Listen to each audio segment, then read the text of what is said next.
রহিম।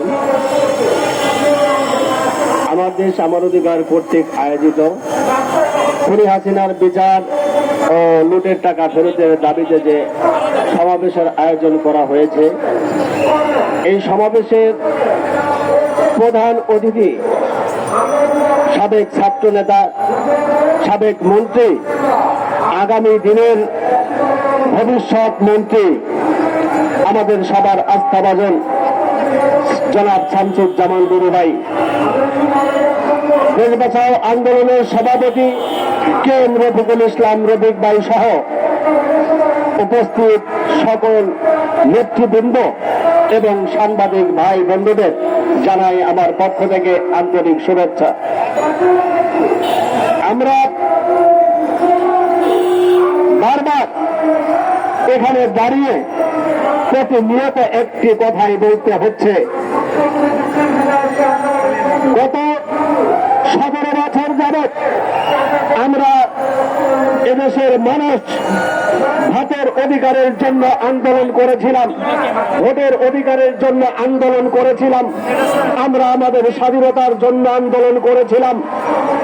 এদেশের মানুষ দেখেছে একটা গোষ্ঠী যখন নির্লজ্জ হয় তখন সেই গোষ্ঠী ধ্বংস স্তূপে পরিণত হয়। নির্লজ্জ আওয়ামী লীগ গোষ্ঠী বিগত 17 বছরে দেশ ও দেশের মাটিকে একেবারে নারকীয় ভাবে ধ্বংস করেছে।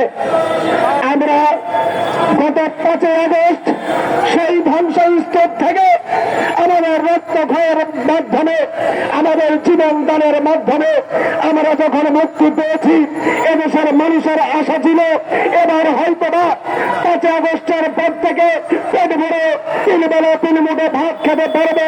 আমার রিক্সাওয়ালা প্যানেলারা আনন্দ উৎসবে মিছিল করেছিল, হয়তো বা দ্রব্য মূল্যের দাম কমবে। এদেশের মানুষ আশা করেছিল হয়তো স্বাধীনতা ফিরে পেয়েছি, মুক্তভাবে কথা বলতে পারবো। কিন্তু এই কোণঠাসা অন্তর্বর্তীকালীন সরকার আসার পর থেকে আমরা লক্ষ্য করছি তিনি কোন বিবৃতির মাধ্যমে বাঙালি জাতির উদ্দেশ্য শান্তিময় অন্য কোনো কথা বলছে না। তিনি আমার বাঙালি জাতির সেই দ্রব্যমূল্যের ঊর্ধ্বগতির বিরুদ্ধে কোনো কাজ করছে না, এদেশের ব্যবসায়িক সিন্ডিকেটের বিরুদ্ধে কোনো কাজ করছে না, বরং যেটা করছে আমরা মধু বাতলোর অনুষ্ঠানে দেখেছি যে রঙ্গিলা সেই রঙ্গুলার মতো কর্মকাণ্ড শুরু করেছে। তিনি সন্ত্রাসদেরকে জেলখানা থেকে বের করে দিচ্ছে। এদেশের সূর্য সন্তান মাহমুদুর রহমানের মতো একজন বাংলাদেশের বিবেক, জাতির বিবেককে জেলখানায় বদ্ধ করছে।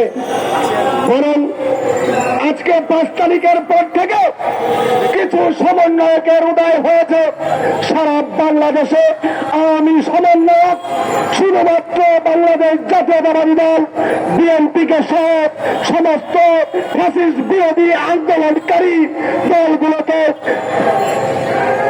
দেশের কাছে হেন করার জন্য তারা বিভিন্ন জায়গায় যে সমস্ত ষড়যন্ত্র গ্যাঞ্জাম ফসাদ শুরু করেছে। ইতিমধ্যে আমরা দেখেছি কুমিল্লার লাঙ্গলকোটে কিছু সন্ত্রাস, কিছু চাঁদাবাজ, কিছু অমিত পদার্থা বাংলাদেশ বিএনপি জাতীয়তাবাদী দলের সাথে তারা ফসাদ ঝগড়া শুরু করেছে। আমি তীব্র নিন্দা জানাই, তীব্র প্রতিবাদ জানাই এবং বাংলাদেশ জাতির মুক্তির দূত, বাঙালি জাতির বারবার ষড়যন্ত্র থেকে যিনি নিজের অক্লান্ত কাঁদতে থাকে, নিজের জেলের মাধ্যমে অসুস্থ মাকে 17 বছর দেখতে না পারার বিনিময়ে বারবার ভারতীয় আওয়ামী লীগ ষড়যন্ত্র থেকে বাংলাদেশকে উদ্ধার করেছে সেই রাষ্ট্রনায়ক শহীদ মেজর জিয়াউর রহমানের সন্তান, আমাদের বর্তমানের তরুণ প্রজন্মের অহংকার দেশনায়ক তারেক রহমানের সাথে যে অন্যায় এবং হীন পরিমাণ্য যে বক্তব্য এই ছাত্র জনতার কিছু আওয়ামী সমন্বয়ক দিচ্ছে, আমরা তার বিরুদ্ধে প্রতিবাদ করতে চাই। প্রিয় ভাইয়েরা, সেই সাথে আরেকটি কথা বলতে চাই, রাষ্ট্র সংস্কার করতে যে সমস্ত আন্দোলন আমরা দেখতে পাচ্ছি, আপনাদের একটা কথা জানা থাকা উচিত, অন্তর্বর্তীকালীন কোন ভোটের সরকার নয়, সেটি হচ্ছে একটি অন্তর্বর্তীকালীন সরকার শুধুমাত্র একটি সুষ্ঠু নিরপেক্ষ ভোটের মাধ্যমে একটি জনগণের সরকারকে রাষ্ট্র হস্তান্তর করে তিনি এদেশ থেকে বিদায় হবে, বাঙালি জাতির কাছে স্বাগতম জানিয়ে বিদায় হবে। আমরা সেই স্বার্থে অন্তর্বর্তীকালীন সরকারকে সহযোগিতা করছি।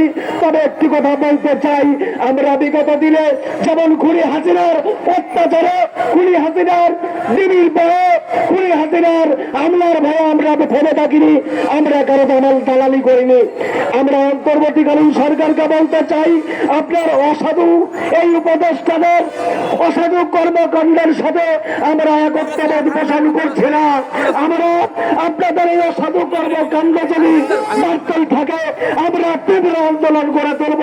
বাঙালি জাতির বিরুদ্ধে ষড়যন্ত্র করে আমরা যেমন খুনি হাসিনার 17 বছরের বিস্তারকে বিনষ্ট করে দিয়েছি, আমরা আপনার এই মাত্র 3 মাসের এই ষড়যন্ত্রকে আমরা বিনষ্ট করতে সক্ষম হব।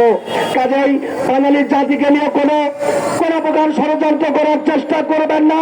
এ জাতির ভাতের অধিকার ফিরিয়ে দিন, দ্রব্যমূল্যের ঊর্ধ্বগতি এখন নিয়ন্ত্রণ করুন, বাঙালি জাতি যাতে 3 বেলা ভাত খেতে পারে সেটি বাস্তবায়ন করুন। এই আশা ব্যক্ত রেখে আজকের বক্তব্য থেকে বিদায় নিচ্ছি। বাংলাদেশ জিন্দাবাদ, বাংলাদেশ এডিএবি পার্টি জিন্দাবাদ। ভালো থাকবেন। আসসালামু আলাইকুম।